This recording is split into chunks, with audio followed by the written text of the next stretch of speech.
Hello, everybody.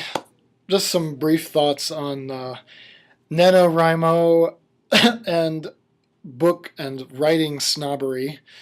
Um, there's a lot of talk, the Salon article dissing NaNoWriMo books, and, and I've certainly received um, feedback from literary agents last year on a 50,000 word book that I wrote that I am trying to get published. And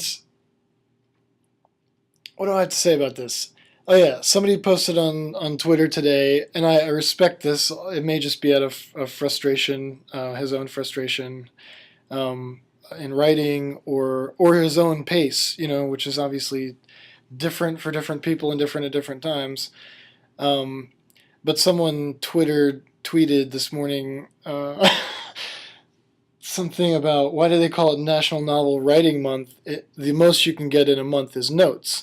And that may be true. I mean, certainly the 50,000 word novel that I wrote last year, I worked on quite a bit after November, before I submitted it to literary agents. And I was committed to working on it until it was done, until I felt it was done. And I did. But I definitely got more than notes done last November. But to each their own, I guess. And one of the great examples that I like to think about is, and that I posted about in my blog today, is Ray Bradbury, Fahrenheit 451. Fahrenheit Fair 51? That's like the twin sister psychic sequel. Was written in 9 days because he was writing it on a rented typewriter. And then you have Leo Tolstoy, War and Peace, 7 years. You have Donna Tartt, 10 years a book, but they're fucking great, but everybody does it differently, and maybe every book happens differently. And what strikes me this morning is that is all about, all this discussion is about this mystique, which really kind of annoys me, because I think it misses the point, which I hate it when people say that to me. It misses the point.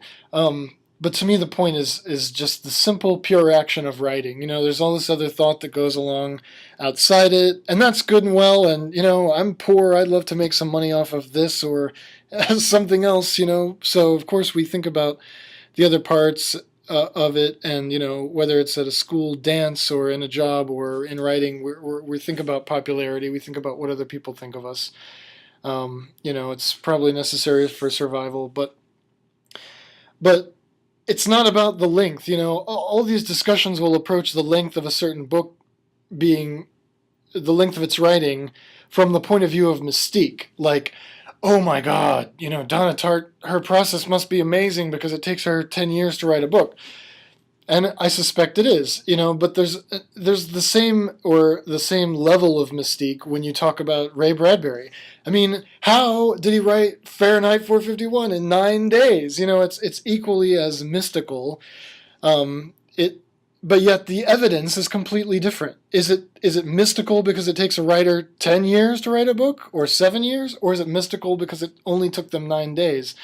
And some of that mysticism, I think, is unnecessary. I'm not saying that I don't do it. I mean, I do that with Donna Tartt.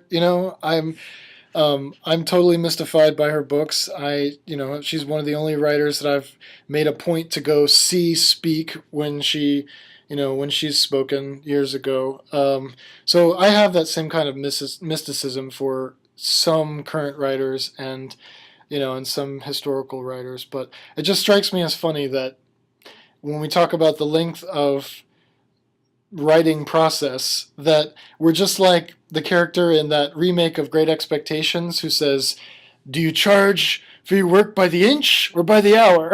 Talking about painting. I mean, it's ridiculous. We don't make the same judgment with painting. We all understand that it may have taken Rothko, a month to paint something that it looks like he could have painted in 10 minutes, or that certain murals really did take.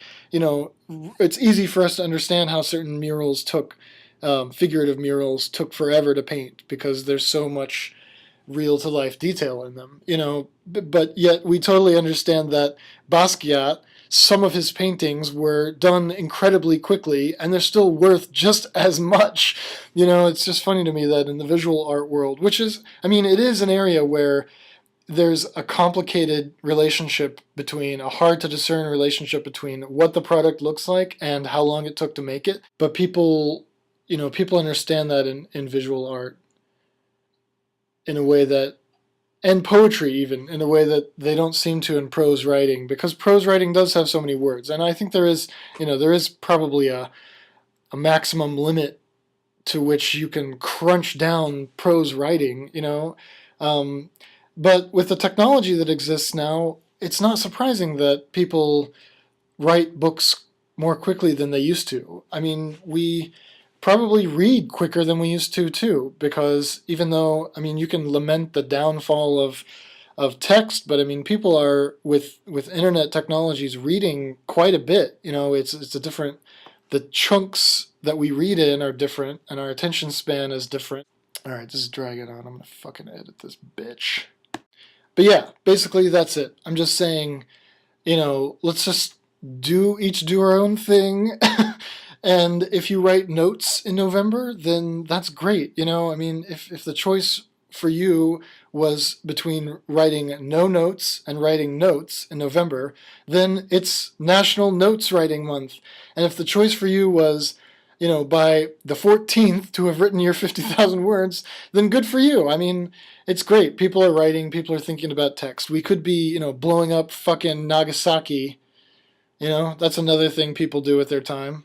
And I think this is much preferable to that. And I think it's preferable to that regardless of how you do it.